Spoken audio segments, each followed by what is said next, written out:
ভয়ং প্রমত্তস্য বনিসোপি সাদম যতস অস্তি সহস্র সহস্রপদ্মা জিতেন্দ্রিয় স আত্মারতে বুধস্য গৃহশ্রম করত বদম। কলিযুগ পাবন অবতার পরম প্রেমময় প্রেম পদতত্ত্বের সীমা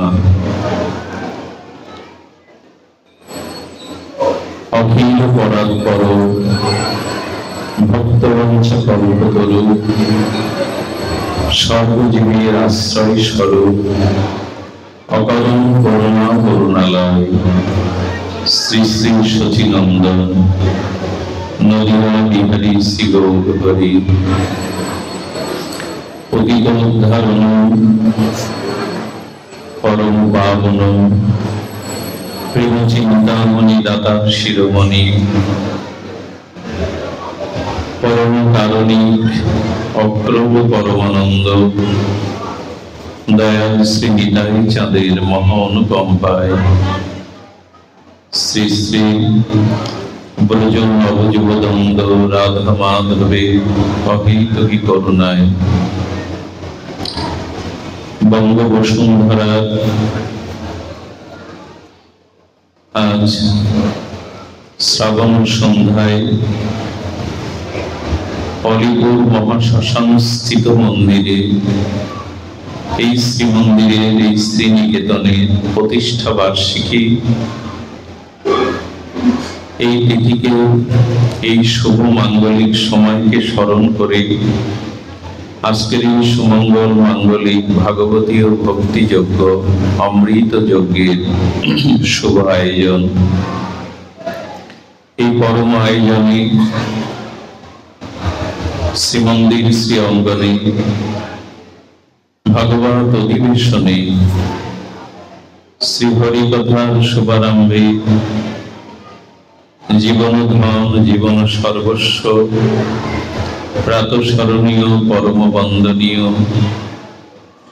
সদ্গুরু শ্রী ভগবান শ্রী শ্রীল গুরু মহারাজের পাবন পদার বিন্দে পরার্ধ কোটি দণ্ডবত প্রণতি। সম্মুখে মঙ্গলময় উপস্থিতিতে যে সকল আচার্যগণ ভাগবত বরিষ্ঠগণ সংকীর্তন আচার্যবিদগণ সাধুজন মহৎজন ভক্তজন সন্তজন মান্যজন সুধীজন তৎসহ জগৎমাতার অংশ সম্ভূতা ধর্মমূর্তি শ্রদ্ধামূর্তি কল্যাণিয়া দেবী মূর্তি ধর্মশীলা মাতৃগণ সকল ভক্ত চরণে দিন অতি দিনের সশ্রদ্ধ দণ্ডবত প্রণতি। আজ আমাদের আলোচ্য বিষয় সাধু মহিমা। আমরা ভগবত বা ভগবান মহিমা প্রায়শ শ্রবণ করি। আজ আমাদের আলোচ্য বিষয় সাধু মহামহিমা।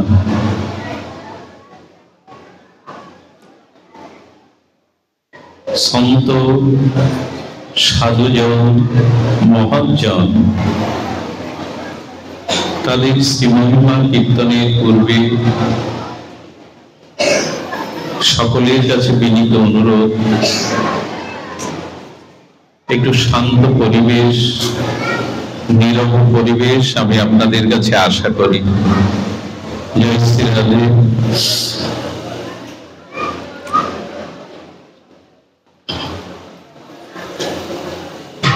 রঘুপতি রামচন্দ্র মর্যাদা পুরুষোত্তম,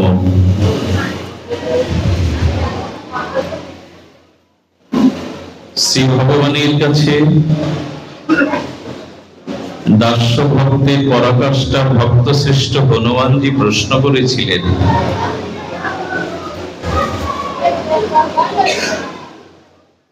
প্রভু, আপনি যদি নিজ মুখে সাধু মহিমা বর্ণন করতেন, সাধুর মহিমা, সাধুর ব্যাপ্তি, আমরা কৃতকৃতজ্ঞ হতাম।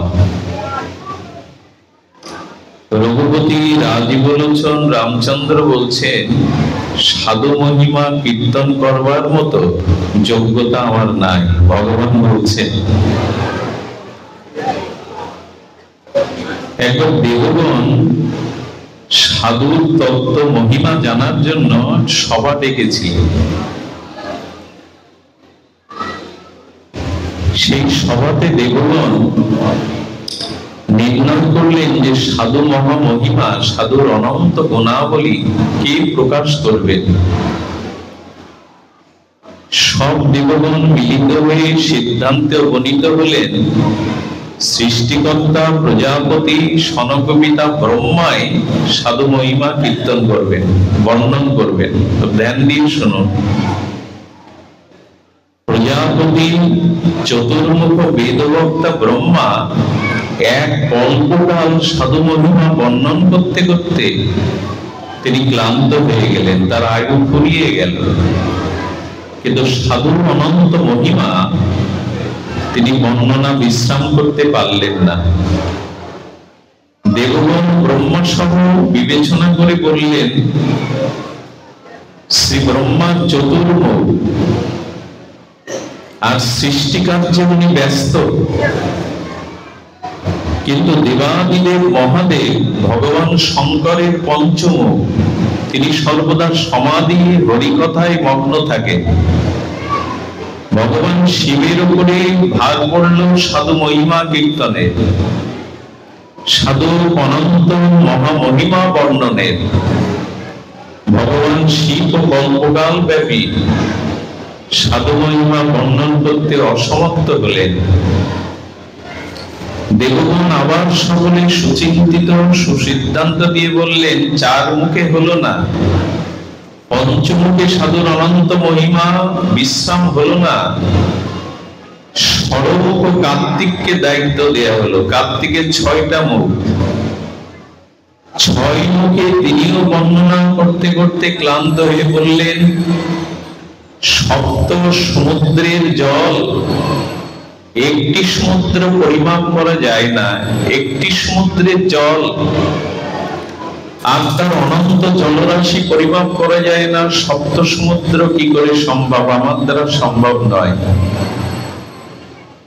তখন সিদ্ধান্ত হলো, ভগবান অনন্ত শেষ নাগ, শেষ অবতার, শেষ ভগবান, যার সহস্র মুখ, এই সহস্র মুখে শেষ ভগবান অনন্ত কাল ব্যাপী সাধু মহিমা বর্ণনা করে বিশ্রাম বা পরিপূর্ণ না করতে পেরে প্রণাম করে বললেন, আদৌ কারো দ্বারা সাধুর মহিমা বর্ণনা করা, বিশ্রাম করা সম্ভব নয়। ভগবান অনন্ত, তদুপরি ভক্ত সাধু মহিমাও অনন্ত। যা অনন্ত তাকে অন্ত করা যায় না। তো এই জন্য বলছেন যে রাম ভগবানের কাছে ভরত এবং হনুমানজি প্রশ্ন করলেন, আপনি শ্রীমুখে একটু সাধুর মহিমা বর্ণনা করুন, অসাধুকে সাধু বাকে।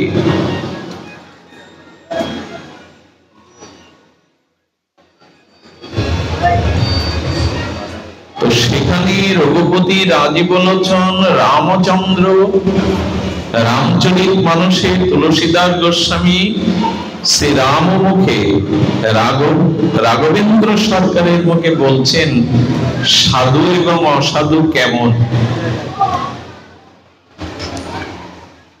উনি বলছেন, সাধু হলো চন্দন বৃক্ষ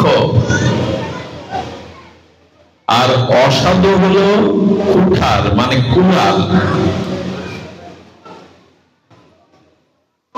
ধারালো কুঠার বা কোড়ালের কাজ হলো বস্তু ছেদন করা, বৃক্ষ ছেদন করা। তার কাজই হলো কোন বস্তুকে বা বৃক্ষকে ছেদন করা। তো সাধু হলেন চন্দন বৃক্ষ, মলয়জ বৃক্ষ। কারণ অসাধু ব্যক্তি সাধুকে যতই কাটুক, অপমান করুক, লাঞ্ছনা দিক, কিন্তু চন্দন বৃক্ষের ধর্ম হলো তাকে কুড়াল দিয়ে, কুঠার দিয়ে আঘাত করলেও সে যে আঘাত করছে তাকে সুগন্ধ বিলায়। চন্দনের ধর্ম হলো সুগন্ধ বিলায়।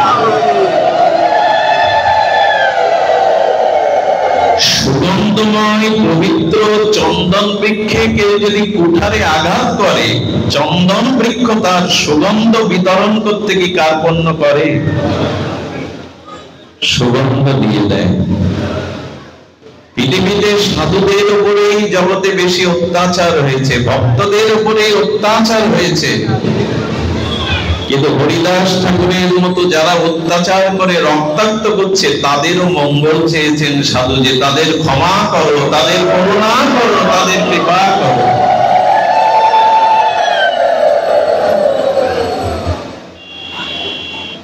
এই হলো সাধুর লক্ষণ। আচ্ছা, চন্দন বৃক্ষ যেখানে জন্মায় তার আশেপাশে আগাছাগুলিও চন্দন বৃক্ষের পবিত্র বাতাবরণে, পবনে তারাও চন্দন বৃক্ষে রূপান্তরিত হয়। সাধু পরশ পাথর, যার ছোঁয়াতে অসাধু ব্যক্তিও সাধুতে রূপ নেয়, অসাধু ব্যক্তিও ভগবানমুখী হয়ে যায়। আচ্ছা, কুঠার রূপ অসাধু আর চন্দন বৃক্ষ রূপ সাধু। রঘুপতি রামচন্দ্র মানসে বলছেন, আচ্ছা এদের দুজনের গতি কি হয়, সাধু এবং অসাধুর গতি কি হয়? বলি চন্দন বৃক্ষ তাকে উড়াল দিয়ে ছেদন করলেও শুধু গন্ধ দেয় না, তার গতি কি হয় শোনো। চন্দন বৃক্ষ শ্রীমন্দিরে গিয়ে আর চন্দন চর্চিত হয়ে আর শ্রী ভগবানের ললাটে, ভক্তের ললাটে পুষ্পে শোভা পায়, কিন্তু কুড়াল কোথায় শোভা পায়, লোহা কোথায় শোভা পায়? লোহাকে অগ্নিতে দগ্ধ করে পিটায় তাকে অস্ত্র তৈরি করার জন্য। অসাধু যিনি, জগতের মঙ্গল যাত্রা হয় না, জগতের অমঙ্গল, জীবের অমঙ্গল যাত্রা হয়, তিনিও জন্ম জন্মের জমের যাতনায় অগ্নি করে লোহাকে গরম করে আগুনে পুড়িয়ে যেমন আঘাত দেওয়া হয়, সে জন্ম জন্ম জমের আঘাত পেতে থাকে, জন্ম মৃত্যু জরাব্যাধির আঘাত পেতে থাকে। কিন্তু সাধু ভগবানের মন্দিরে চন্দন চরিচিত হয়ে ভগবানের ললাটে এবং শ্রী কুসুমে শোভিত হয়। মন সাধু হও, যদি পরাগতি, শ্রেষ্ঠ গতি, পরম কল্যাণ চাও তবে সাধু হও। কারণ চন্দনকে কাটলেও সেই লোহা কখনো গোবিন্দের মন্দিরে ললাটে শোভিত হয় না, ভক্তের ললাটে শোভিত হয় না, চন্দন হয়। এই জন্য হে মন, তুমি সাধু হও। সাধুর সর্বশ্রেষ্ঠ গুণাবলী হলো যার দ্বারা জগৎ বা পরের হিত হয়। সাধু কোন পোশাকে, কোন বিশেষ চিহ্ন দ্বারা সাধুকে ভগবত গীতা নির্ণয় করেনি, শাস্ত্র নির্ণয় করেনি।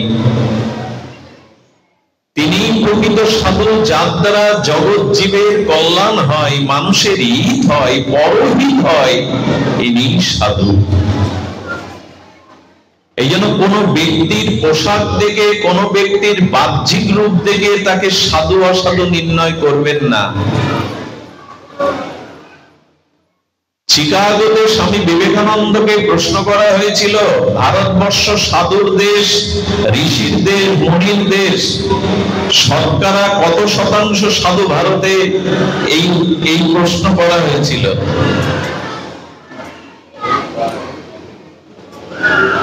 এদিকে ধ্যান দিন, আপনারাই শুনুন। স্বামীজির কাছে প্রশ্ন করা হলো, ভারতবর্ষ সাধু সন্তের দেশ, মুনি ঋষির দেশ, আপনারা কুম্ভ মেলায় দেখেছেন। তো স্বামীজি উত্তর দিলেন, অবাক করা উত্তর। বলো, ভারত ভূখণ্ডে আধ্যাত্মিকতার পীঠস্থান পূর্ণভূমিতে 5% শতকরা সাধু দৃশ্যমান দেখা যায়, কিন্তু 50% সাধু অদৃশ্যে অন্তরালে ভগবানের ভজন করছে, তাদের দেখা যায় না। 5% সাধু দেখা যায় শতকরা, 50% সাধু অন্তরালে তারা ভগবানের ভজন করছে, জগতের কল্যাণে জপ তপ করছে। আমরা যারা এভাবে ভাগবত প্রচারে আছি, এরাই শুধু সাধু, এই ভাবাটা মারাত্মক ভুল। জগতে অনন্ত অনন্ত সাধু চোখের অন্তরালে, কোথাও গুহায়, কোথায় আশ্রমে, কোথাও বনে, তারা জীব জগতের কল্যাণের জন্য ত্যাগ বৈরাগ্যের মূর্তি নিয়ে ভজন করে চলেছে। স্বামীজির এই কথাটা আমার খুব হৃদয়ে ধরে। 5% সাধু জগতে দৃশ্যমান, 50% সাধু অন্তরালে ভজন। বৃন্দাবনে যান, ব্রজে যান, রাধাকুণ্ডে যান, তাদের দেখা পাবেন না। নীরবে নিভৃতে তারা জগৎ কল্যাণে ভজন করে চলেছেন।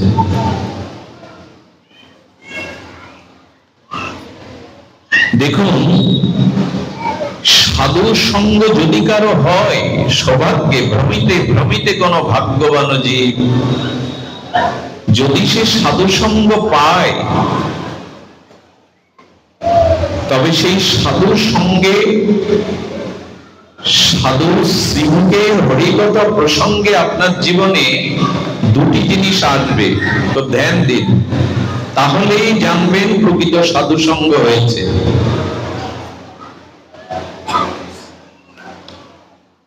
আপনার জীবনে প্রথমে সর্বশ্রেষ্ঠ পাপ কি, এই বোধ সাধু জাগিয়ে দেবে। খুব ধ্যান দিয়ে কথাটি শুনুন। আমাদের জীবনে সর্বশ্রেষ্ঠ পাপ কি আর সর্বশ্রেষ্ঠ চুরি, সর্বপ্রধান চুরি কি, এটি সাধু জানিয়ে দেয়। সাধু সঙ্গে দুটি জিনিস হয়। সর্বশ্রেষ্ঠ পাপ কি? সর্বশ্রেষ্ঠ পাপ হলো আত্মাকে, ভগবানের চিৎস্বরূপ আত্মাকে না জেনে দেহকে জানা, দেহকে বড় ভাবা, দেহকে আমি ভাবাই হলো এ জগতের সব থেকে বড় পাপ। খুব মর্মান্তিক কথা। আত্মাকে বৃহৎ বড় শ্রেষ্ঠ না ভেবে যারা নিজেকে দেহ মনে করে, আমি এই রক্ত মাংসের দেহ, আত্মার বৃহত্তম অনন্ত তত্ত্ব না জেনে দেহকেই যারা আমি বোধ করে, পৃথিবীতে সব থেকে বড় পাপ এটি।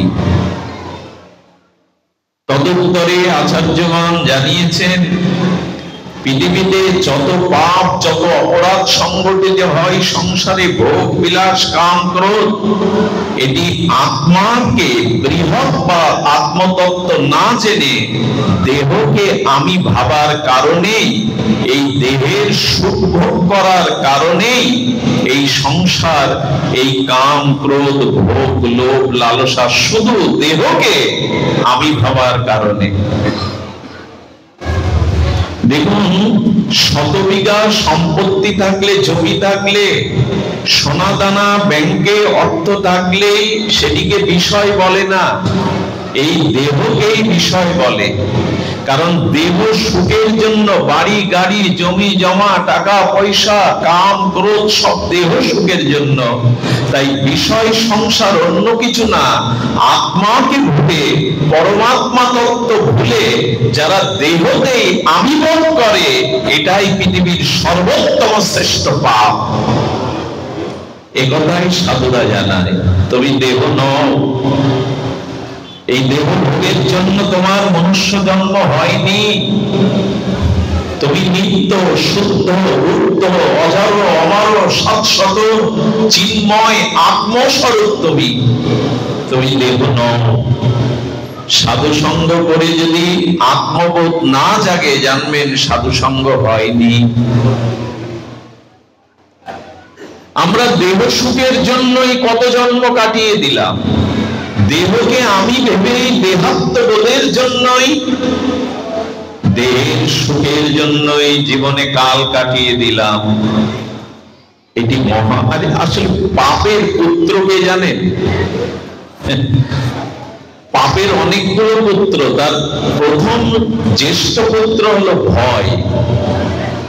যদি আত্মাকে ভুলে আপনার অভিনিবেশ দেহতে আছে, আপনি যদি দেহকেই নিজ জ্ঞান করেন, তাহলে সেই রূপ পাপের প্রথম সন্তান হবে এই খোকা কথা বলুন, দেহের দেহাত্মবোধ। এটির প্রথম পাপের পুত্র হলো ভয়। আজ নির্ভয় মানুষ দেখিয়ে দেন আমায়, যে কোন মানুষটা নির্ভয়। আজ মানুষ ভীত, সন্ত্রস্ত, ভয় গ্রাস করেছে মানুষকে। আর এই ভয় আসে পাপ থেকে। আমি একবার এক গাড়ির ড্রাইভারকে নিয়ে এক জায়গায় পাটে চলেছি, পুলিশ দেখলেই ড্রাইভার ভয়ে কাঁপছে, ছোট করছে, অন্য পথ দিয়ে যাওয়ার চেষ্টা করছে। বলে কারণ কি? লাইসেন্স নেই। ড্রাইভারের কাছে যদি ড্রাইভিং লাইসেন্স বা লাইসেন্স না থাকে, সে ভয় পাবে কিনা? তেমনি যার জীবনে পাপ আছে, তার প্রথম পুত্র ভয়। পাপ মুক্ত জীবন নির্ভয় হয়। আমরা নির্ভয় হতে পারি না, কারণ দেহকেই আমরা আমি ভেবে এই দেহ সুখের জন্যই যাবতীয় বিষয় আসক্ত পাপ। এই পাপের কারণে আমাদের ভয় যায় না। শুধুজন, আর এই পাপের ভয়টা সব থেকে বেশি লাগবে মৃত্যুর সময়। আচ্ছা, যে অফিসে আপনি চাকরি করেন, সেই অফিসের টাকা অর্থ সম্পদ যদি চুরি করেন, আর সেই কারণে যদি বাড়িতে পুলিশ আসে, আপনি নির্ভয় হয়ে থাকতে পারবেন? কিন্তু যদি অফিসে কাজ করতে করতে আপনার দক্ষতা যোগ্যতার দ্বারা অফিসের উন্নয়ন ঘটান, সংস্থার উন্নয়ন ঘটান, তখন যদি অফিসের বস পুরস্কার হাতে নিয়ে আপনার বাড়ি আসে, তখন ভয় করবে কি? তেমনি জগৎটা ভগবানের অফিস। যা কিছু সম্পদ, যা কিছু বিশ্বে চলাচল, সব তার।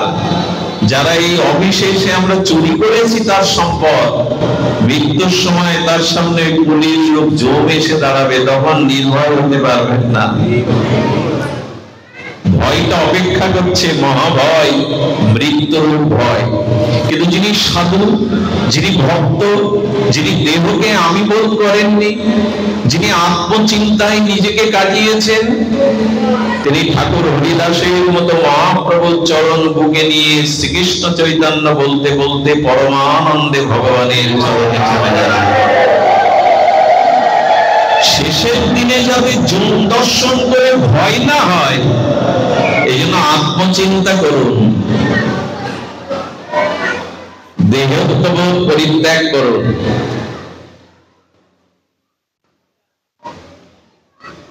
আচ্ছা, সর্বশ্রেষ্ঠ পাপ বললাম, সর্বশ্রেষ্ঠ চুরি কি? সর্বশ্রেষ্ঠ চুরি হলো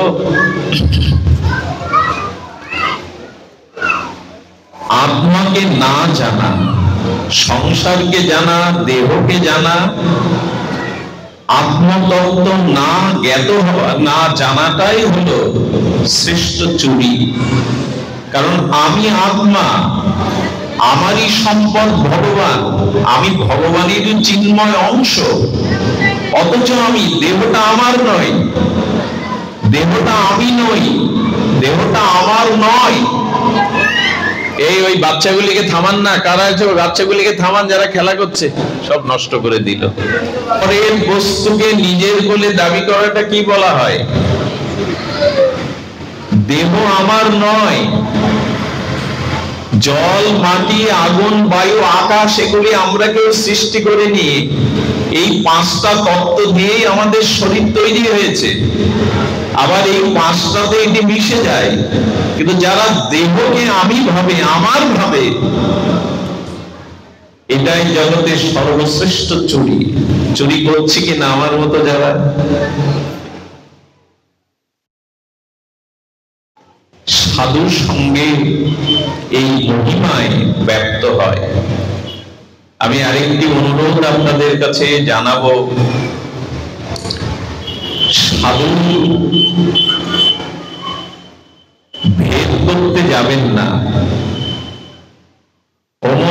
অমুক সম্প্রদায়ের সাধু, উনি অমুক সম্প্রদায়ের সাধু, দয়া করে সম্প্রদায় ভেদ করবেন না। সাধুর সম্প্রদায় দিয়ে সাধুর বিচার করবেন না। বর্তমান সময়ে সব থেকে বড় ভক্তির বিঘাতক, ভক্তির অন্তরায়, ভজনের অন্তরায় হয়ে গেছে এই সাধু বিচার করা। অমুক কোন সম্প্রদায়ের, অমুক কোন সম্প্রদায়ের সাধুকে এ জাতীয় ভেদ করা, হ্যাঁ হতে পারে উত্তম, মধ্যম, কনিষ্ঠ স্তর থাকে প্রত্যেক বস্তুর, কিন্তু না, আপনি বিচার করতে যাবেন না কে উত্তম স্তরে আছে, কে মধ্যম স্তরে আছে, কে কনিষ্ঠ স্তরে আছে। এই বিচার যখনই করতে যাবেন তখনই অপরাধ এসে ঘিরে ধরবে। এক মহাত্মা ছিলেন উত্তরপ্রদেশে, উনি একটা মৃত বৃক্ষ রোপণ করেছেন। উদ্দেশ্য সদ্গুরু, সৎ সাধু নির্ণয় করা। কিভাবে করবেন? সব সাধু গুরুকে এনে চরণ অভিষেক করবেন, সেই চরণ জল পান করে কিছুটা বৃক্ষের গোড়ায় দেবেন। যে সাধুর চরণ ধৌত জলে, চরণামৃতে মৃত বৃক্ষ সজীব হবে, তার কাছেই দীক্ষা নেব, তিনিই প্রকৃত সাধু। আসলে ওনার উদ্দেশ্য হলো, আমার হৃদয়টা শুষ্ক মরুর হয়ে গেছে, মরা বৃক্ষ আমার হৃদয়, দেখি কার চরণে স্পর্শে চরণামৃত আমার হৃদয় রূপ শুষ্ক বৃক্ষ সবুজ হয়ে ওঠে। ওনার উদ্দেশ্য ওটাই। আমাদের চিত্ত তো শুষ্ক মরা বৃক্ষের মতো। এটা উনি সাধুদের জানতে দেন না, বৈষ্ণবদের জানতে দেন না। যে সাধু আসেই চরণ জল করে পান করেন আর মৃত বৃক্ষের তরুণে সিঞ্চন করেন। হয় না, অনেক দিন ধরে, অনেক বছর ধরে করছে। হঠাৎ তার সৌভাগ্যক্রমে একদিন এলেন সন্ত শিরোমণি ভক্ত কবি। সন্ত শিরোমণি ভক্ত কবির এলেন, তাকে চরণ জল পান করে যেই বৃক্ষের গোড়ায় দিলেন, সঙ্গে সঙ্গে মৃত বৃক্ষ সজীবিত হয়ে উঠল। আমি গল্প শোনাচ্ছি না আপনাদের। সঙ্গে সঙ্গে চরণে পড়ে বললেন, আপনি আমার শ্রী গুরুদেব, আপনি আমার আরাধ্য দেব, আপনি কৃপা করে দীক্ষা দিন। বলে, কেন? আমার মধ্যে তুমি কি পেয়েছো? ঘটনা খুলে বলার সাথে সাথে সন্ত কবির কাঁদতে লাগলেন। তুমি অনেক অপরাধ করেছো। যে সাধুর চরণ জলে বৃক্ষ সজীব হয়নি, তুমি তাদের সাধু প্রকৃত মূল্যায়ন করেননি, এটাই তোমার অপরাধ। আমি তোমায় দীক্ষা দিতে পারবো না। অনেকে এরকম পরীক্ষা করেন, বিচার করেন যে ওনার সঙ্গে গেলে দেখি কি হয়। দয়া করে কোন সাধুর মহাত্মাকে এভাবে বিচারের কাঠগড়ায় তুলবেন না। উনি মনে করেছেন অনেকেই জানেন না, সাধুরা জানেন, কিন্তু নিজের মহিমা তারা ঢেকে রাখেন, প্রকাশ করেন না।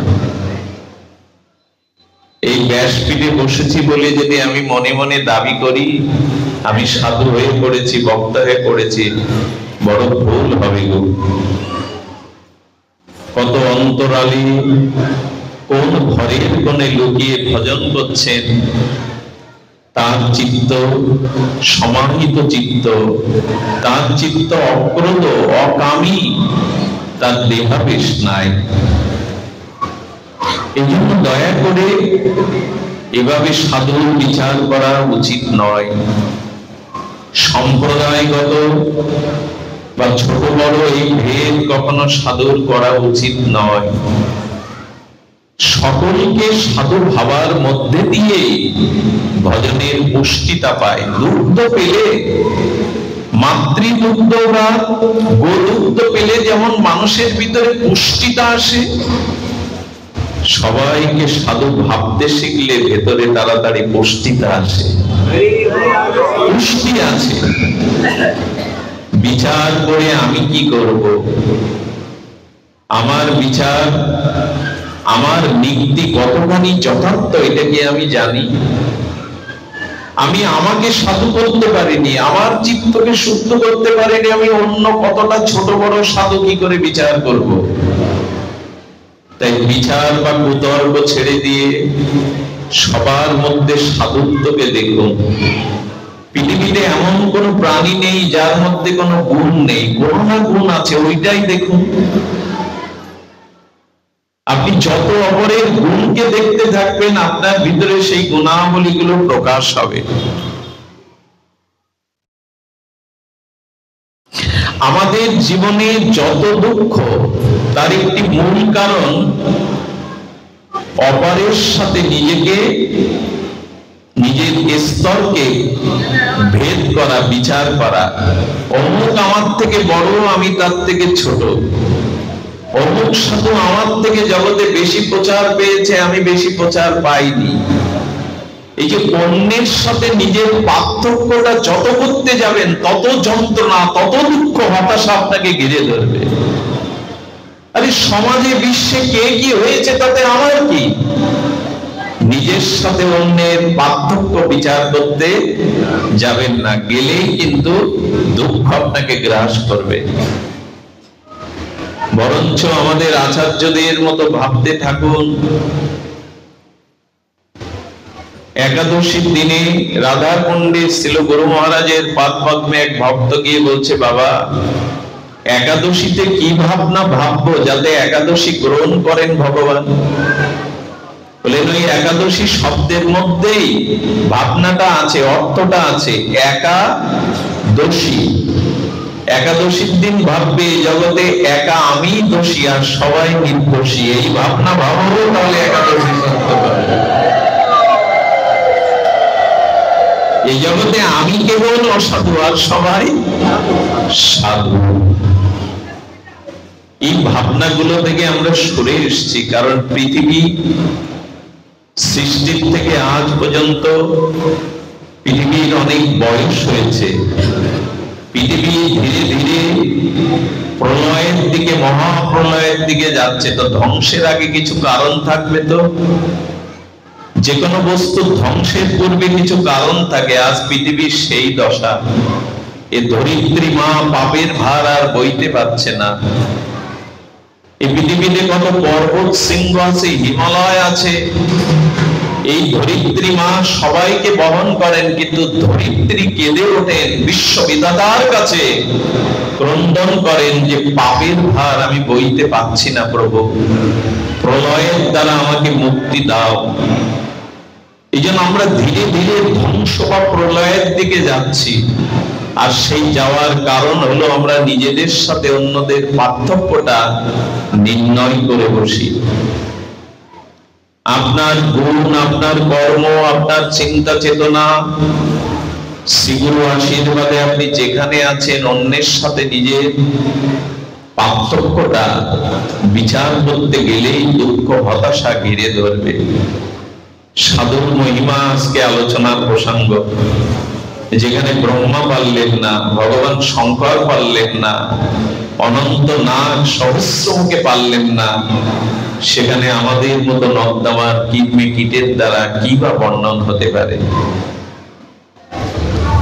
তবে প্রকৃত যদি জগতের শিষ্য হতে চায়, প্রকৃত ভক্ত হতে চায়, তবে আপনাদের কাছে একটা অনুরোধ করব, শ্রী গুরু শুদ্ধ সাধুর সান্নিধ্যে কিছুকাল কাটান, কিছু সময় দিন। কিছু মনে করবেন না, আমরা আজকাল দীক্ষা নেওয়ার সাথে সাথে নিজেকে প্রচার করতে শুরু করি, ভাগবত প্রচার, কীর্তন প্রচার, পাঠ প্রচার করি। কিন্তু পুরাকালে নিয়ম ছিল সদ্গুরুর চরণাশ্রয় করে 12 বছর অন্তত শ্রীগুরুর মহতের সেবা করে তার করুণা, তার কৃপা লাভ করে এবার প্রচার করতে যাও। অনেকটা কেমন জানেন, বীজ থেকেই তো বৃক্ষ হয়। খুব ধ্যান দিয়ে শুনুন, বীজ থেকেই বৃক্ষ হয়, আবার বৃক্ষে যখন ফল পরিপক্ক হয় তখন বৃক্ষ থেকে সেই বীজ সহ পাকা ফল আলাদা হয়ে যায়। আমার বলবার অভিপ্রায়, আগে সদ্গুরুদেবের চরণাশ্রয় করে গুরু সেবা, মহৎ সেবা, সাধু সেবা করতে করতে করতে করতে শ্রীগুরু মহিমায়, সেবা মহিমায়, শাস্ত্র মহিমায়, কৃপা আশীর্বাদ মহিমায় যখন আপনি পেকে যাবেন তখন আপনি আলাদা হতে পারবেন। যেমন গাছের পাকা ফলটা গাছ থেকে বিচ্ছিন্ন হয়ে যায়, পাকার আগে যদি, শ্রী গুরু সেবার আগে যদি, বৈষ্ণব সেবার আগে যদি আমার মতো এইভাবে পাঠ প্রচারে নেমে যান, সেখানে কি হবে জানেন? দুটো ক্ষতি আছে। সেই দুটো ক্ষতি আমাদের জীবনে ধ্বংস ডেকে আনবে। খুব মন দিয়ে শুনতে হবে। আচ্ছা, ফল পরিপক্ক না এলে কি আপনি থেকে আলাদা হয় বৃক্ষ থেকে? পরিপক্কই হলাম না। গুরু সেবা, মহৎ সেবা বিনা জ্ঞান হয় না, চেতনা হয় না, আধ্যাত্মিক কল্যাণ হয় না। রামানুজাচার্য চতুর্সম্প্রদায়ের অন্যতম আচার্য, বলদেবের অবতার। তার এক শিষ্যকে তিনি বললেন, যাও প্রচারে যাও। শিষ্য প্রণাম করে বললেন, আপনার সেবা, আপনার চরণ থেকে প্রচারে গেলে আর আমি যদি ভজন ভুলে যাই, অনাত্ম এসে ভিড় করে, আপনার চরণ সেবা থেকে বঞ্চিত হব।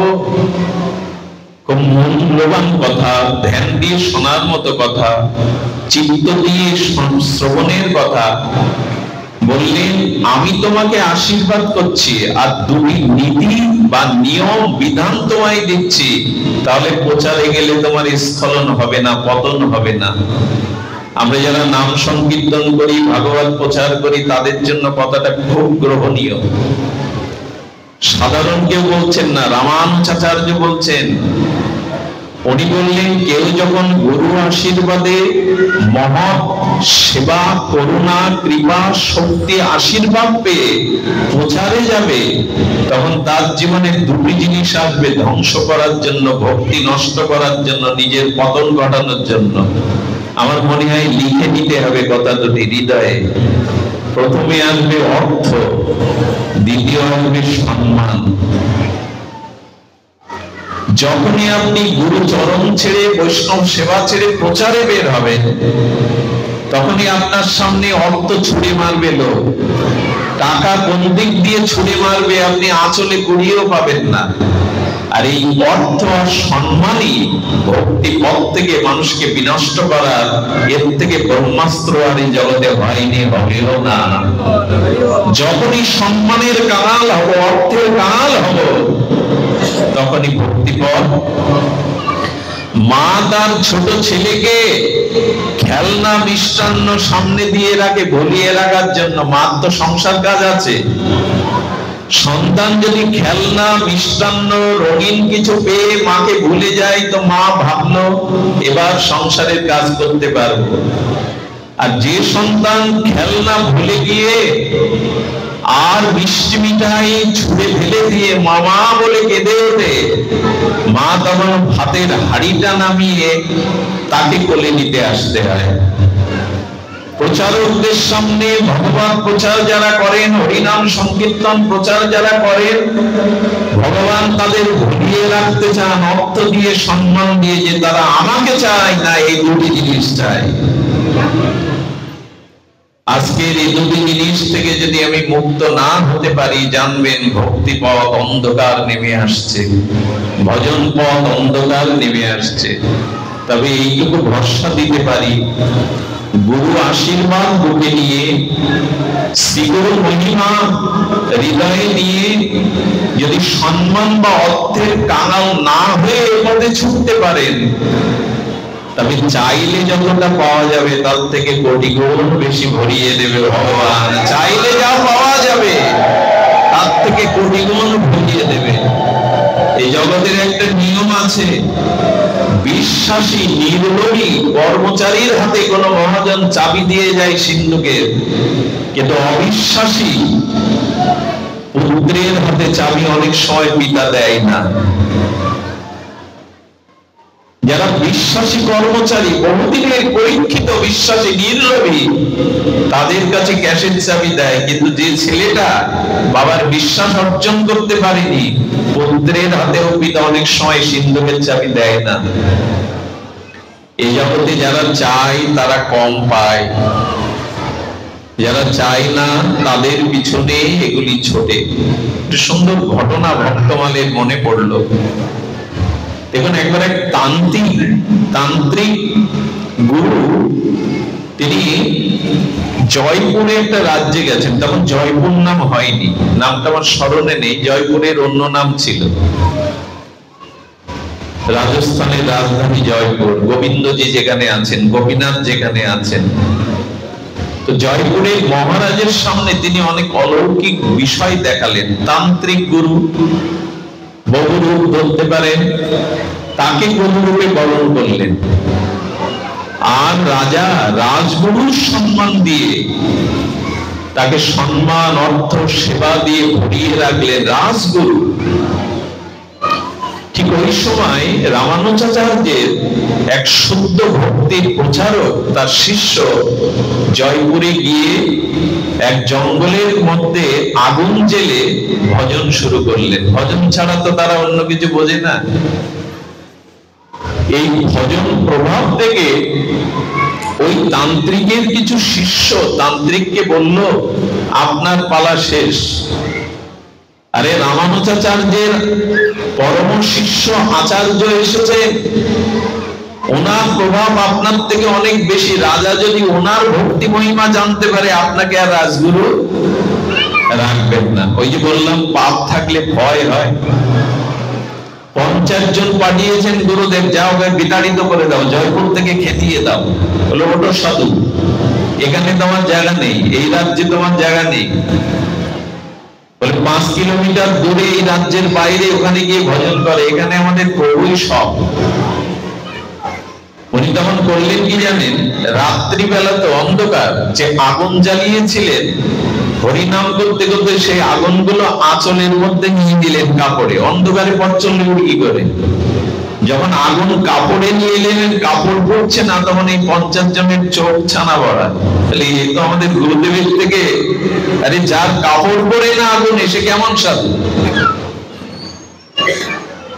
তো উনি কি করেছেন?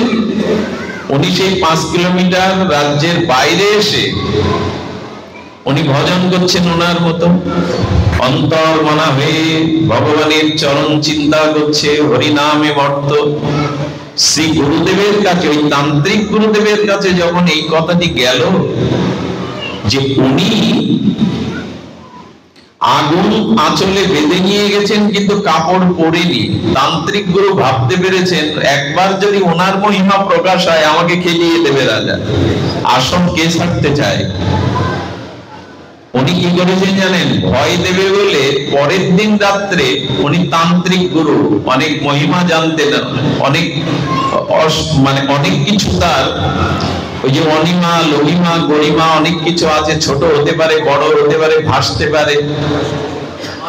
অষ্ট সিদ্ধি বা অষ্টাদশ সিদ্ধি, ছোট হওয়া যায়, উড়ে যাওয়া যায়, জলে ভাসা যায়, যে কোনো প্রাণীর রূপ ধারণ করা যায়।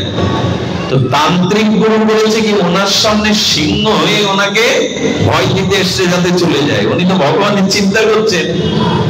সিংহের দিকে তাকিয়ে হেসে বললেন, সিংহ হওয়া তোমার সাজে না, তুমি গাধা হয়ে যাও। সঙ্গে সঙ্গে গাধার রূপ বলল। গাধা হয়ে কি করবে? গাধা হয়ে কি আর রাজার কাছে ফিরে যেতে পারবে না? মাত্র 500 বছর আগের ঘটনা। খুব বেশি আগের নয়, এই পৃথিবীতে ঘটে যাওয়া রাজস্থানের রাজধানী জয়পুরেরই ঘটনা। গাধা হয়ে ওখানে দাঁড়িয়ে থাকলেন, ফিরে যাব কি করে? রাজা শ্রী গুরুদেবকে খুঁজতে খুঁজতে তার শিষ্যদের কাছে জানতে জানতে ওই সাধুর নিকটে এসেছেন। সাধু বাবা, আমার শ্রী গুরুদেবকে আমি খুঁজে পাচ্ছি না, কৃপা করে দয়া করে তার সন্ধান দিয়ে দিন। বললেন, তোমার গুরুদেব এই গাধার মেয়ে আছে, ওকে কান ধরে নিয়ে যাও। ওর শখ হয়েছিল সাজা। বলে, গুরুদেব গাধা? গাধা রূপ ধরেছে, আমি কান ধরতে বলছেন? বলে, হ্যাঁ। সঙ্গে সঙ্গে ভগবানের নাম করতে করতেই উনি দৃষ্টি দিলেন, পুরো গুরুরূপ ফিরে পেলেন। রাজা বুঝলেন ইনি তান্ত্রিক, ইনি জাদুকর, ইনি প্রকৃত ভক্তি দানে সমর্থ নয়। এবং উনিও বুঝলেন যিনি সিংহ থেকে আমাকে গাধা করতে পারেন দৃষ্টি শক্তির দ্বারা, ইনি অনন্য অসাধারণ সাধু। রাজা এবং শিষ্য মিলে ইনার ভক্তের চরণে সমর্পণ করে বললে, আপনি আমার চরণে আশ্রয় দিন, আপনি অনন্য ভগবানের প্রিয় ভক্ত। ভক্ত কখনো জাদুকর হবেন না। আমাদের কাছে অনেকে এসে হাত বাড়িয়ে দেয়, কিছু মনে নেবেন না, মায়েদের কৌতূহল আবার বেশি। মায়েরা সাধু দেখলেই হাতটা সবাইকে দেখাবেন না, মায়েদের অনুরোধ করছি। হাত রেখা বিচার এসব সবসময় করতে যাবেন না। মায়েদের একটু কৌতূহল, হাত বাড়িয়ে দেয়, দেখুন তো। আমাদের কাছেই বলে, বাবা একটু ফু দিয়ে দিন না মাথায়। তার মানে এইগুলো সমাজে চলে, এগুলির দ্বারা সাধু নিরূপণ হয় না। ভগবানের নামে যে শক্তি আছে, ভগবানের ভজনের যে শক্তি আছে, এটা অন্য কোন তান্ত্রিকতায়, মন্ত্র তন্ত্রে, ঝাড়ফুঁতে নাই। এই জগতে মন্ত্র যদি অন্য কিছু থাকে, তো ভগবানের নাম তো মহামন্ত্র। ভগবানের নাম মন্ত্র না, মহামন্ত্র। এই জন্য নামের প্রতি বিশ্বাস রাখুন। নাম মন্ত্র নয়, নাম মহামন্ত্র। সুধীন্দ্র সাধুর মহিমা বলছিলাম, যে শ্লোকটি বারবার চলে আসে, তুলায়াং লবেনা বিনা সর্গং না পুনর্ভবম ভগবৎ সঙ্গী সঙ্গস্য মদ্দ নাম কিমতা শিষ। ক্ষণকাল যদি সাধু সঙ্গ হয়, তবে স্বর্গ প্রাপ্তি, মোক্ষ প্রাপ্তি তার কাছে কিছুই নয়। ক্ষণকাল যদি সাধুর সঙ্গে আর প্রকৃত সঙ্গ প্রসঙ্গ হয়, তবে তা মোক্ষ প্রাপ্তি, স্বর্গ প্রাপ্তির থেকে শ্রেষ্ঠ। এই জন্য আমার মনে হয় ভগবানের কাছে ভক্তদের প্রার্থনা হওয়া উচিত, প্রভু আমি তোমাকে পাই আর না পাই, এ জীবনে তোমার প্রিয় ভক্ত সাধুর সঙ্গ দিও, তোমার প্রিয় ভক্তের দর্শন দিও, যেন তোমার কৃপা লাভ করতে পারি। সুধীজন, ভক্ত চরিত্র শুনুন, সাধু চরিত্র শুনুন।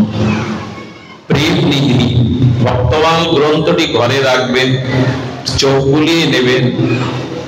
প্রেম নিধি তিনি বৃন্দাবনেরই ভক্ত ছিলেন। খুব ধ্যান দিয়ে শুনুন, বড় ভালো লাগে এই চরিত্রটা। সাধুর মহিমা, সাধুর চরিত্র। তো বৃন্দাবনে থেকে তিনি একবার আগ্রায় এসেছিলেন। আগ্রায় তখন অন্য সম্রাটের শাসন, ভয়ে ভয়ে সকলে বৃন্দাবনেই চলে যান। কিন্তু সাধু ভাবলেন, বৃন্দাবনে তো সাধু আছে, মহাত্মা আছে, গোবিন্দ গোপীনাথ আছে, আগ্রায় যারা আছে সনাতনী হিন্দু, তাদের পাশে দাঁড়াবার কেউ নাই। তো আমি গোবিন্দকে নিয়ে আগ্রায় থাকবো। এই দেখুন, সাধু নিজের ভয়, নিজের মৃত্যু উপেক্ষা করে অন্যের কল্যাণের জন্য আগ্রায় থেকে গেলেন। তখন ছিল বাদশাদের শাসন, দিল্লির শাসন। তিনি ভগবানের সেবা করতেন, আর প্রতিদিন বৈকালিক সময় সাধুদের একত্রিত করে, ভক্তদের একত্রিত করে হরিকথা শোনাতেন। আমার একটা জিনিস কি মনে হয় জানেন, যখন চারিদিকে অন্ধকার নেমে আসে, হতাশা নেমে আসে, যখন নিজের মনোবল হারিয়ে ফেলি, তখন একমাত্র আমাদের বাঁচবার, আমাদের একমাত্র দুর্বলতাকে কাটাবার, হতাশাকে কাটাবার একমাত্র উপায় হলো সাধু সঙ্গে হরিকথা। সাধু সঙ্গে হরিকথায় আমাদের জীবন দিতে পারে, প্রেরণা দিতে পারে। দেখুন, এই মহা শ্মশানে, এই তীর্থপীঠে এখন আমরা যারা বসে আছি, অন্তত এটুকু বলা যায় আমাদের মনে এখন কোনো ভয়ের লেশ নাই। আমাদের মাথায় এখন কোনো দুশ্চিন্তার, সংসার চিন্তার বোঝা নয়। এটা যখনই হতাশ হয়ে পড়বেন, যখনই আত্মগ্লানি আসবে, তখনই শুদ্ধ ভক্ত সঙ্গ করবেন, ভাগবত শ্রবণ করবেন, এটাই সঞ্জীবনী সুধা। দেখুন, ভাগবত সম্পর্কে বলা হয়েছে পিবত ভাগবত। ভাগবতকে পান করার কথা বলেছে, শ্রবণের কথা বলেনি। পিবত ভাগবত পান করো। ভাগবত তো শ্রবণের জিনিস, পান করতে বলছেন কেন গোস্বামীপাদ? ভগবান সুখদেব গোস্বামী বলছেন ভাগবত হলো রস, নিগম কল্পতরু গলিতম ফলম। এই ভাগবত হলো নিগূঢ় সমস্ত বেদান্তের সার, সমস্ত প্রেম ভক্তির নির্যাস রস। কর্ণকুটে ভাগবত কথামৃত পান করো। পান করতে বলছেন কেন জানেন? পানীয় কোন বস্তু পান করার সাথে সাথে ক্রিয়া করে। ধ্যান দিয়ে শুনুন, কোন পানীয় বস্তু পান করার সাথে সাথে ক্রিয়া করে, কিন্তু অন্য বস্তু গ্রহণের সাথে সাথে ক্রিয়া করে না। যেমন তৃষ্ণার্ত ব্যক্তি শীতল পানীয় জল যত পান করবে, সঙ্গে সঙ্গে তৃষ্ণা যাবে কিনা? দেরি হয় কি? তৃষ্ণার্ত ব্যক্তি জল পান করলো, তৃষ্ণা নিবারণ কি 1 ঘন্টা পর হয়? অর্থাৎ পানীয় বস্তু পান করার সাথে সাথে ক্রিয়া করে। আচ্ছা, যদি কেউ বিষ পান করে, ক্রিয়া হতে 5 ঘন্টা দেরি হবে? দেরি হবে কি? বিষক্রিয়া সঙ্গে সঙ্গে শুরু হবে। আচ্ছা, অমৃত যদি কেউ পান করে, এই মুহূর্তে অমৃত পান করলে আগামীকাল অমরত্ব পাবেন না সঙ্গে সঙ্গে পাবেন? এই জন্য পানীয় বস্তু সঙ্গে সঙ্গে ক্রিয়া করে। এই জন্য বলছেন ভাগবত এমন এক রস, এটা কর্ণ দিয়ে পান করার সাথে সাথে ক্রিয়া হয়, সাথে সাথে শোক মোহ ভয় দূর হয়ে যায়। আরে সাধু সঙ্গে হরিকথা পেলে শোক মোহ ভয় এটি থাকে না। যেমন সূর্য উদয়ের সাথে সাথে যত পূর্ব দিগন্ত ফর্সা হতে থাকে, চোর দস্যুরা পালায়। আচ্ছা, গভীর রাতে অন্ধকারে চোর দস্যুরা বাইরে বেরোয়, ভোর হতে থাকলে তারা থাকে লোক সমাজে। যত ভোরের আলো ঘুরতে থাকে, চোর দস্যু তত অন্তরালে চলে যায়। যত ভাগবত জ্ঞান আপনার ভিতরে উদয় হবে, তত ভয় সর্বমন্ত্র ডাকাত গুলো দূরে চলে যাবে, ওরা আর আপনার কাছে থাকবে না।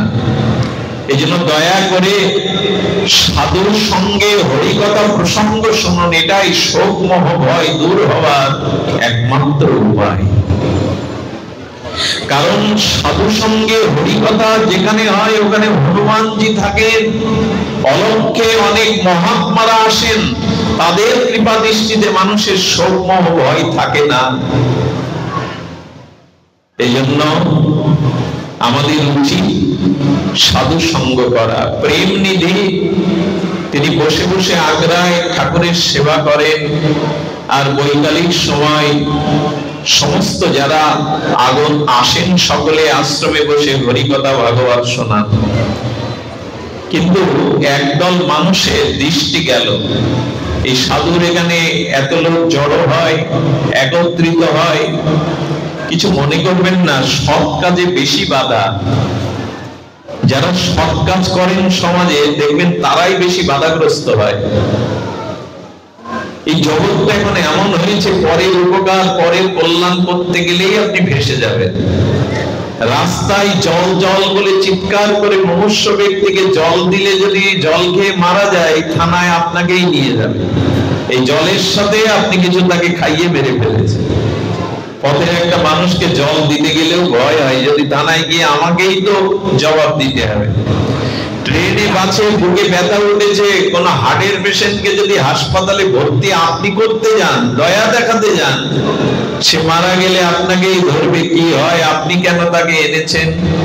আপনার কারণে তিনি মারা গেছেন কিনা উপযুক্ত প্রমাণ দিন।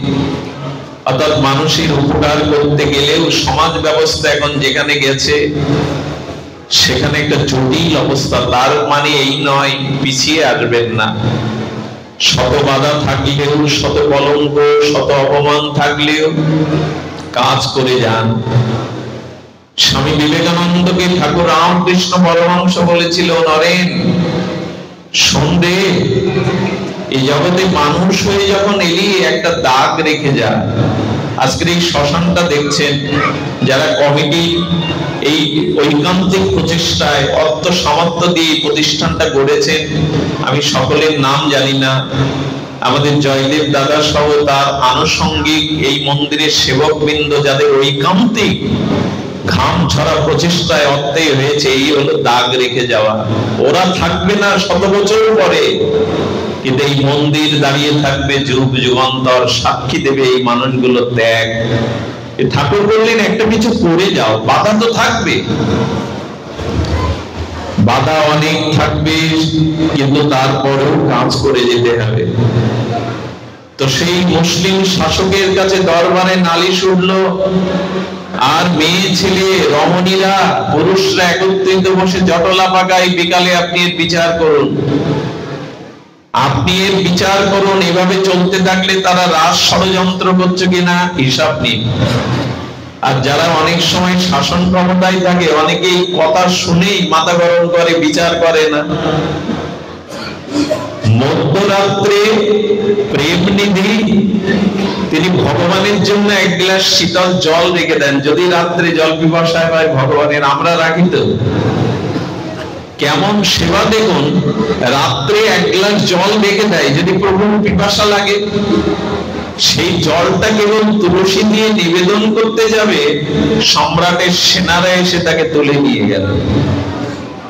তুলে নিয়ে গিয়ে বলছেন, আপনি রাজদ্রোহী, নারী পুরুষ একসাথে আপনি প্রতিদিন হাজার লোক জোগাড় করে ষড়যন্ত্র করেন, আপনাকে কারাগারের অন্ধকারে বন্দী করা হলো।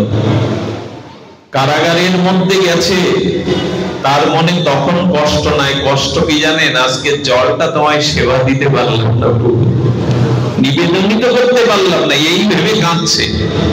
প্রভু যেখানে রাখো, আমার মন তো আর কারাগার না, আমার মন তো আরো বেঁধে রাখতে পারবে না, মন দিয়ে ভজন করতে পারবো, জলটা তো তোমায় দিতে পারলাম না।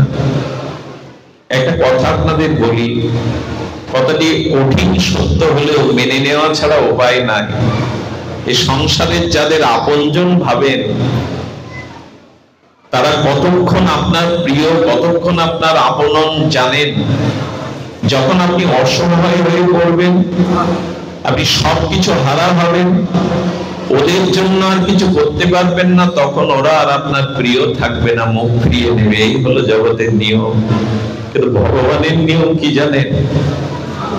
আমি যেখানে যাই, আমার স্খলন হোক, পতন হোক, এই জগতে সবাই আমার ত্যাগ করুক, কিন্তু ভগবান তখন তার কথা ভাবেন, তখন তাকে ত্যাগ করেন না। এই না হলে ভগবান সুগ্রীবের স্ত্রী কেড়ে নিয়েছে, বালি রাজ্য কেড়ে নিয়েছে, পদ কেড়ে নিয়েছে, তার জীবন কেড়ে নেওয়ার মতো প্রভুর চরণে শরণ নিলেন। এই জন্য এই জগতের মানুষ যেদিন আর সুখ দিতে পারবেন না, সামর্থ্য দিতে পারবেন না, সেদিন এরা কেউ প্রিয় থাকে না, এরা ভুলে যায়। কিন্তু ভগবান ভুলেন না। ভক্ত যেখানে যে অবস্থায় থাকুক, ভগবান তার চিন্তা করতে থাকে। ওই জল সেবার জন্য কাঁদছে কারাগারে বসে, তোমায় সেবাটা দিতে পারলাম না, যদি পিপাসা লাগে তুমি কার কাছে চাইবে? হে মাধব, তুমি কার কাছে চাইবে জল? এই ভেবে কাঁদছে। রাত্র দ্বিপ্রহরে ভগবান প্রকট হয়ে গেলেন সেই নবাবের শয়ন কক্ষে। আর তিনি হিংস্র মূর্তি নিয়ে তাকে প্রথমে পদাঘাত করে খাট থেকে নামিয়ে দিলেন। আমার ভক্ত আমাকে সেবা করতে চেয়েছিল, একটু জল দিতে চেয়েছিল, তোমার তা সহ্য হয়নি। এই রাজ প্রাসাদ সহ রাজপথ সহ আমি তোমাকে ধ্বংস করব। আমার ভক্তকে কষ্ট দিয়েছ। অদৃশ্য হয়ে গেলেন ভগবান। এই তেজময় মূর্তি হিংস্র প্রতাপ তাকে দেখিয়ে সঙ্গে সঙ্গে বুঝতে পারলেন উনি সাধারণ না। আমার মাথা তারা বিকৃত করেছিল, যারা বুঝিয়েছিল ভুল। তাকে কারাগার থেকে এনে অভিষেক করালেন, আর রথে করে চড়িয়ে বাজিবাজ না করে তাকে মন্দিরে পাঠিয়ে দেওয়া হলো। একটা কথা বলি, যার কেহ নাই তার অন্তত ভগবান আছে, এই কথাটি মনে করবেন। এই জগতে কেউ যার নাই তার ভগবান আছে। জগন্নাথের সামনে গেলে জগন্নাথ একজনকে কৃপা করেন না, অন্যদিকে ফিরিয়ে থাকেন। যিনি জগন্নাথের সামনে গিয়ে বলেন আমি অনাথ, আমার কেউ নাই, জগন্নাথ বলেন আমি জগন্নাথ হয়ে তোর দিকে কৃপা দৃষ্টিতে দেখাইয়াছি, তুমি কেন ভাবছিস আমি অনাথ? আমি তো আছি তো। এই জন্য জগতে ভাববেন না আমার প্রাণের কেউ নাই, ভগবান আছে। একদিন যখন কেউ থাকবে না, সবার কাছ থেকে আমি দূরে সরে যাব, সেদিন অন্তত তিনি হাত বাড়িয়ে দেবেন। উনি ভুলেন না, উনি কৃতজ্ঞতা ভুলেন না। এই প্রেম নিধি রাত 2টোর সময় উঠতেন। ভালো করে শুনুন, 70 অধিক বয়স হয়ে গেছে, আর তার ইচ্ছা যে যমুনার জলে আমি গোবিন্দকে প্রতিদিন স্নান করাবো, অভিষেক করাবো। এই জন্য যমুনার জল আনতে যান রাত 2টোর সময়। কেন জানেন? বেলা হয়ে গেলে আর অন্যের ছোঁয়া লাগবে, আপনারা জানেন, তখন অন্য শাসন, তারা এটা শুয়ে দেবে, আমাকে হয়তো আসতে দেবে না। এই জন্য রাত 2টোর সময় উঠে যমুনায় জল আনতে যান। ভোরের আলো ফোটার আগে 1 ঘন্টা পর ফিরে এসে ওই যমুনার জলে তাকে, আজও বৃন্দাবনে এমন আচার্য আছেন যারা প্রতিদিন গোপালকে, ভগবানকে যমুনায় কালিন্দীতে স্নান করাতে নিয়ে যান। যমুনাতে ভগবানের সুখ হবে স্নান করলে। দেখুন, নিজে হাতে ছাড়া সেবা হয়। 70 বছর বয়স, তবু নিজে যমুনায় ওই রাত 2টোয় উঠবেন, জল এনে অভিষেক করাবেন। তখন তো ঘড়ির প্রচলন নাই। একদিন রাত 2টোয় উঠে গেছেন অভ্যাসবশত, কিন্তু মেঘ থাকায় চারিদিকে ঘন ঘন মেঘ, কোন তারার দেখা নেই, আকাশ ঘন কালো মেঘে আচ্ছাদিত। উনি 1 হাত পথও চিনতে পারছেন না, নিজের হাতও দেখতে পাচ্ছেন না। বললেন আজ কি করে জল আনতে যাব? আমি তো পথই চলতে পারছি না, পথ হারিয়ে ফেলবো। তবু আমাকে যেতে হবে, আমাকেই জল এনে তোমাকে অভিষেক করাতে হবে। আর কিছু দূর যাওয়ার পরে দেখে এক উজ্জ্বল তনু, উজ্জ্বল দীপ্তিপুঞ্জ বালক হাতে মশাল জ্বালিয়ে সামনে দাঁড়িয়ে। ভাবছেন মনে হয় উনিও ওই অন্ধকারে যেতে পারছেন না, তাই মশাল জ্বালিয়েছেন। ও তো অন্যদিকেও যেতে পারে, কিন্তু দেখছে ও সোজা চলছে। উনি ওনের পিছনে গেলেন, যমুনায় জল ভরলেন। ভরার পরে পেছনে তাকিয়ে দেখে আর সে মশাল জ্বালানো বালক নাই। ভাবলেন ফিরেও বা যাবো কি করে? 1 পা যেই বাড়িয়েছেন, দেখছেন আবার সেই বালক মশাল জ্বালানো। কিন্তু অবাক কাণ্ড কি জানেন? আসতে 1 ঘন্টা লেগেছিল, কিন্তু যাওয়ার সময় 5 মিনিটেই উনি দেখছেন ওই আলোতেই মন্দিরের বারান্দায়। কি ঘটছে আমি তো বুঝতে পারছি না। স্নান করে মন্দিরে অভিষেকের জল নিয়ে যেই মন্দিরে প্রবেশ করেছে, কি দেখলো জানেন? যমুনার তীরের বালি পায়ে কার চরণ চিহ্ন মন্দিরে হেঁটে হেঁটে গেছে। উনি যখন অভিষেক করতে গেছেন, তখন দেখছেন হাতটা কালিতে ভরা গোবিন্দে। ওই যে মশাল ধরেছিলেন, তেলটা বেয়ে বেয়ে কোনোই দিয়ে পড়ে গেছে। আছাড় খেয়ে বললেন কে বলেছে তোমায় খালি পায়ে হাতে কালি মেখে আমাকে পথ দেখাবার কে বলেছে তোমায়? আমি তো তোমার সুখের জন্যই সেবা করছি। কে বলেছে তোমায় যেতে? কে তোমায় বলেছে এভাবে যেতে? এই হলো ভক্তবৎসল ভগবান। তুমি কোনোদিন আর এই কষ্ট করবে না, এটা তোমার কাজ নয়। দেখুন, ভগবান শুধু সেব্য তত্ত্ব নন, ভগবান শুধু সেবা দেন না, ভগবান ভক্তকে সেবা করবার জন্য বড় ব্যাকুল হয়ে পড়ে। ভৃগু ভগবানের মুখে পদাঘাত করেছিলেন।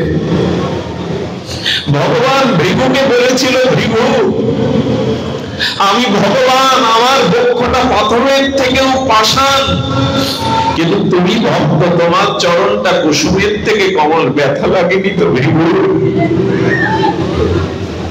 বৈকুণ্ঠেশ্বর ভগবান ভক্তের পদাঘাত খেয়ে এই কথা বলেছিলেন, ভৃগু আমার বক্ষটা পাষাণ সম কঠিন কঠোর, তুমি ভক্ত, তোমার চরণ কুসুমের থেকে কমল, আমার মনে হয় ব্যথা পেয়েছে তোমার চরণ, এসো তোমার চরণ সেবা করি। ভৃগু দাঁড়িয়ে দাঁড়িয়ে কাঁদছে, এই না হলে ভগবান, ভগবান নিজে ভৃগুর চরণ সেবার জন্য ব্যথা লেগেছে ভৃগু তোমার চরণে, একমাত্র ভগবানের দ্বারাই সম্ভব। ভৃগু চরণ সেবা কি করতে দেয়? প্রভু অপরাধের জন্য বারবার চোখে জলে আর গঙ্গা ধারায় ক্ষমা চাইছে, প্রভু ক্ষমা করে দাও, তোমাকে পরীক্ষা করতে এসেছিলাম, তোমার বুকে পদাঘাত করেছিলাম। ভগবান তখন বললেন, ভৃগু জেনে রাখো, তোমার চরণ চিহ্ন আজ থেকে আমি আমার বুকে উপহার স্বরূপ, অলঙ্কার স্বরূপ বুকে রেখে দিলাম। এই জন্য বিষ্ণুভোগকে ভৃগুর পদচিহ্ন আজও আছে। শোনো ভৃগু, যতবার এই জগতে আমি অবতীর্ণ হব, তোমার চরণ চিহ্নকে আমি আমার বুকে অলঙ্কার রূপে শোভিত করে যাব, এই চরণ চিহ্ন আমি মুছব না। কে ভক্ত? সাধুর মূল্যায়ন ভগবান কিভাবে করছে দেখুন, আর আমরা কিভাবে করি। সাধুর মূল্যায়ন, ভক্তের মূল্যায়ন স্বয়ং ভগবান কিভাবে করছে দেখুন। আর ভৃগু তুমি তো উপকার করেছো আমার বুকে লাথি মেরে, আমার বুকে চরণ ছুঁয়ে তুমি উপকার করেছো। ভৃগু কাঁদছে আর বলছে, উপকার করেছি প্রভু। বলে শুনবে সেই উপকারটা কি? ভৃগু আমার এক একটি লোমকূপে অনন্ত ব্রহ্মাণ্ড আছে, সেই ব্রহ্মাণ্ডে অনেক জীব আছে যারা কৃষ্ণমুখী নয়, তারা ভগবানমুখী নয়। আর আমি সমস্ত নিখিল শাস্ত্রে সাধু আচার্য মুখে ঘোষণা করেছি, ভক্তি ভগবান দেবে না, ভগবান দিতে পারে না, ভক্তি ভক্তই দিতে পারে। ভক্তি আমার স্বরূপবৃত্তি, কিন্তু ভক্তি যদি পেতে চাও ভগবানের কাছে না, ওটা ভক্তের কাছে পেতে হবে। মহত মনোরজ অভিষেকম, যতদিন সাধুগুরু ভক্তের চরণ ধুলিতে নিজেকে স্নান না করাবে, অভিষিঞ্চন না করবে, ততদিন ভক্তি হবে না। ভক্ত পদ ধুলি, ভক্ত পদ জল, ভক্ত ভক্ত অবশেষ, এই তিন সাধনার মহাবল। এ তিন ছাড়া ভক্তি হতে পারে না, ভক্তি পাওয়া যাবে না। ভক্তের চরণ ধুলি, ভক্ত ধৌত, চরণ ধৌত জল, আর ভক্ত ভক্ত অবশেষ, এছাড়া ভক্তি হতে পারে না। এই জন্য এই তিনে শ্রদ্ধা রেখে যুক্তি তর্ক কুতর্ক বাদ দিয়ে এই তিনের শরণ নাও, তবেই তোমার জীবনে ভক্তি আসবে। এই জন্য ভগবান বললেন, আমার ভক্তের চরণ দলিতেই ভক্তি থাকে। আর ভৃগু তোমার এই চরণ চিহ্ন আমার বুকে যখন পদাঘাত রূপে এসেছে, তখন আমার বক্ষে যে লোমকূপে অনন্ত ব্রহ্মাণ্ড আছে, সেই ব্রহ্মাণ্ডে ভগবান কৃষ্ণ বিমুখ জীবের আজ তোমার চরণ ধুলিতে কৃপা হয়ে যাবে, তারাও ভগবান মুখী হয়ে যাবে। আমি দেখেছি অনুষ্ঠান শেষে অনেক মা বাবা আছেন, এখানে জামা খুলে গড়াগড়ি দেয়, এখানের আঁচল দিয়ে ধুলোটা নিয়ে সন্তানের মাথায় মাখিয়ে দেয়। এ তাদের নিছক আবেগ নয়, এটাই ভক্তি পাওয়ার একমাত্র উপায়। ভক্ত পদধূলি, ভক্ত পদজল, ভক্ত ভুক্ত অবশেষ, এই তিন সাধনার ভক্তির মহাবল।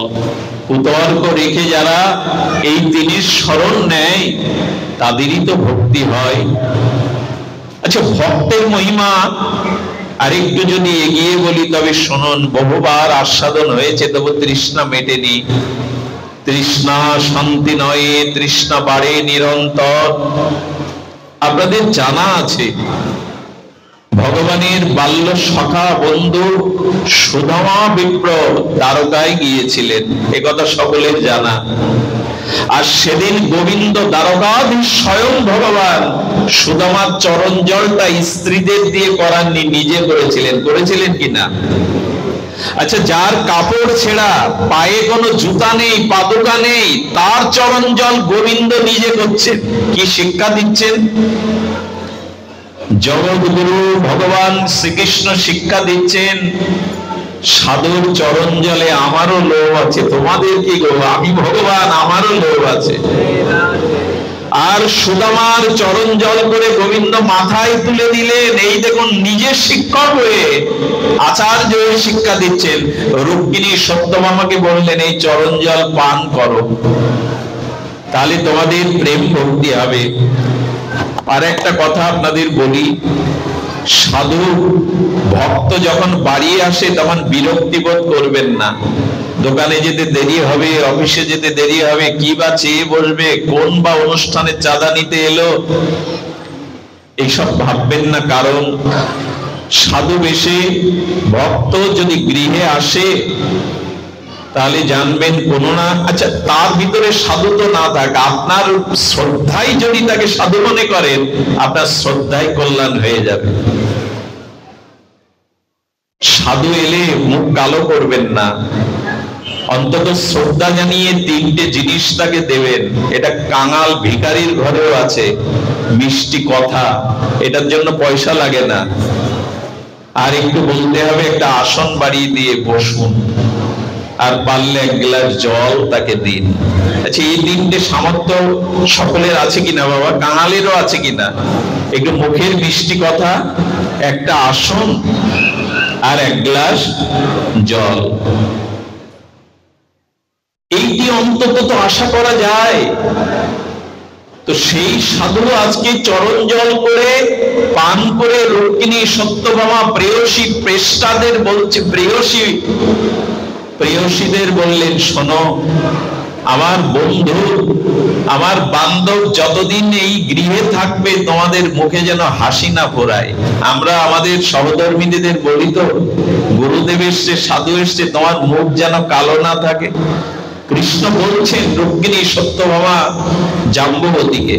দেখুন কি করে সাধু সেবা করতে হয়। আপনাদের মনে মনে একটা প্রশ্ন যাচ্ছেন, তেমন সাধু বিল্লমঙ্গল কই এখন? তেমন সাধু না থাক, আপনি অন্তত আপনার গৃহে যে আসে, আমরা মুখে বলি দরিদ্র নারায়ণ, আমরা বলি কি বলি? দরিদ্র নারায়ণ। তো দরিদ্র হয়ে যে হাত পেতে এসেছে তাকে বেদ বলছেন নারায়ণ ভাবতে। সুদামা কটা দিন কাটিয়েছিল, পরমানন্দে কাটিয়েছিল। বিদায়ের বেলার ঘটনাটা আমার হৃদয়ে বড় বাজে। সূর্য উঠেছে, সুদামাকে বিদায় দিচ্ছে কৃষ্ণ। সুদামা আগে আগে চলেছে, কৃষ্ণ পিছু পিছু চলেছে। দেখুন, সুদামা খালি পায়ে এসেছিল, কৃষ্ণ তাকে পাদুকা দেয়নি, খালি পায়েই চলেছেন। হঠাৎ এই দৃশ্য দেখে বুদ্ধি সত্তম গোবিন্দের অভিন্ন হৃদয়ে সুর, আর যিনি জ্ঞানী বৃহস্পতির শিষ্য, বিঞ্চিগণের দ্বৈত মন্ত্রী প্রবর, জ্ঞানী মধ্যে অগ্রগণ্য ভগবানের শরীর, উদ্ধব মহারাজ এসে বলছেন, বাসুদেব ভগবান আপনি এ কি করছেন? আপনার বাল্য বন্ধু বাল্য সখা সুদামার পায়ে এক জোড়া পাদুকা দিতে পারলেন না, এই দ্বারকার মাটি গরম হয়ে গেছে, তপ্ত হয়েছে, তার চরণে ব্যথা লাগবে, একটু পাদুকা দিতে পারলেন না? আপনি না রাজা?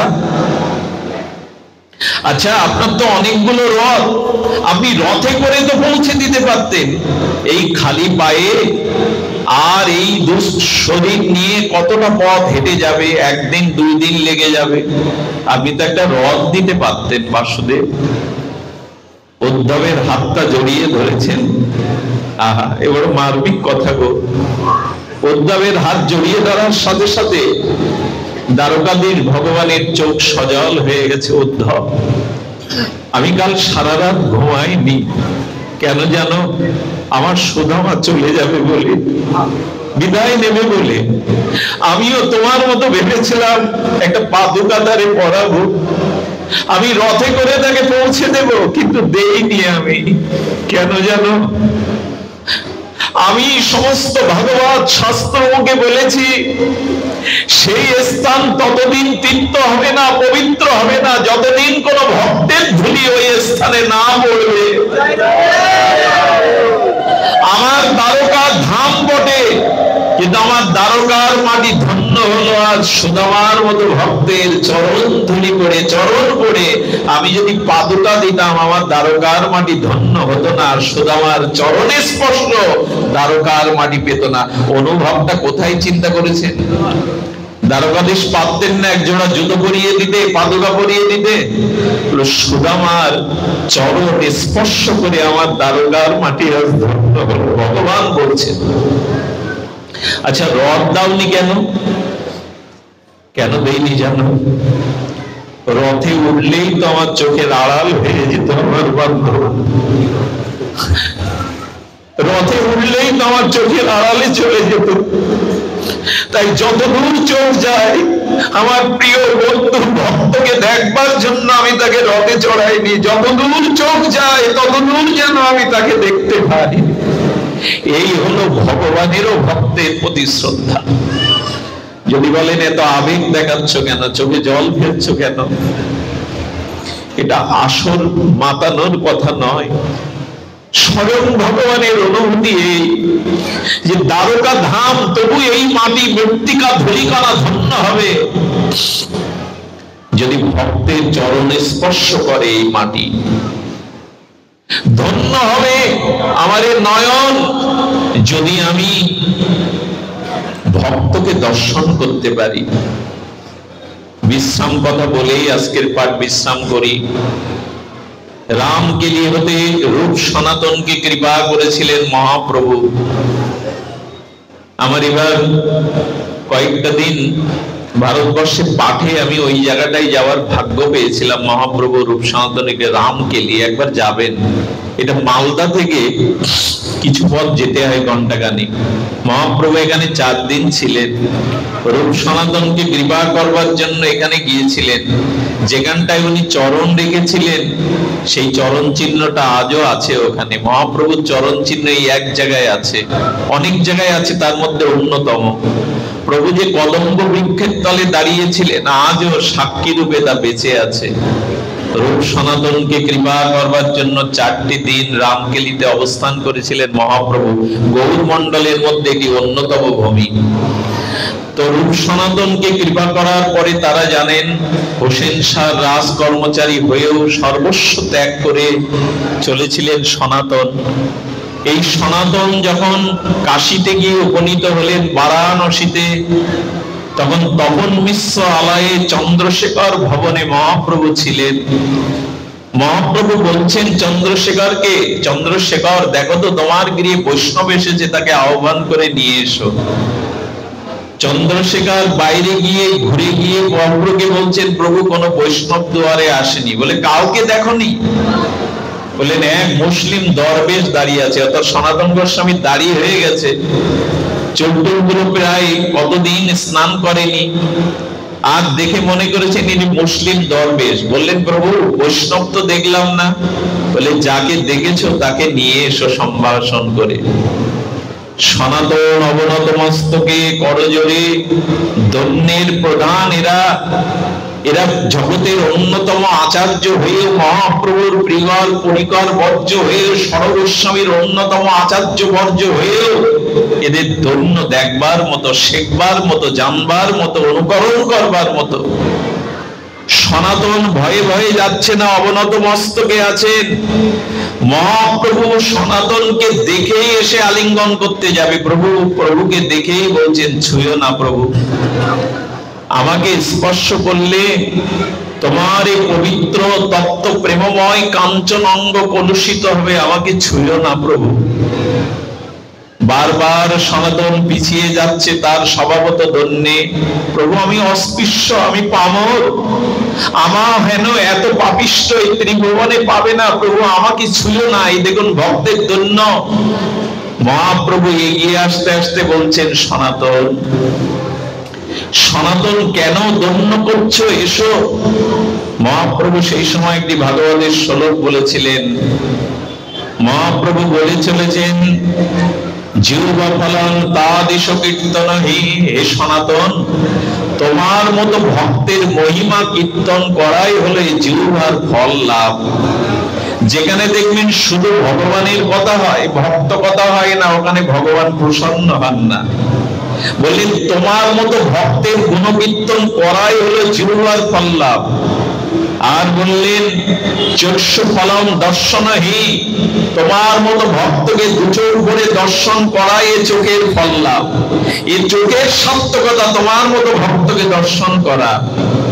গাত্র ফলং গাত্র স্পর্শহি, আমার এই অঙ্গ সেই দিনই পবিত্র হবে যেদিন তোমার মতো ভক্তকে আমি আলিঙ্গন করতে পারবো। তোমার মতো ভক্তের ছোঁয়াতেই আমার দেহ পবিত্র হবে। আর কি বলছেন, এ দেহের সার্থকতা তোমার মতো ভক্তকে আলিঙ্গন করা। সব শেষে মহাপ্রভুর কথা দিয়ে আজকের বিশ্রাম করি। মহাপ্রভু বলেন, দুর্লভতা হি ভাগবত লোকে, এই জগতে সর্বোত্তম দুর্লভ হলো তোমার মতো শুদ্ধ ভক্ত পাওয়া। তোমার মতো শুদ্ধ ভক্ত পাওয়াই হলো জগতে। এই জগতে অনেক কিছু দুর্লভ না, কিন্তু দুর্লভ হলো তোমার মতো শুদ্ধ ভক্ত।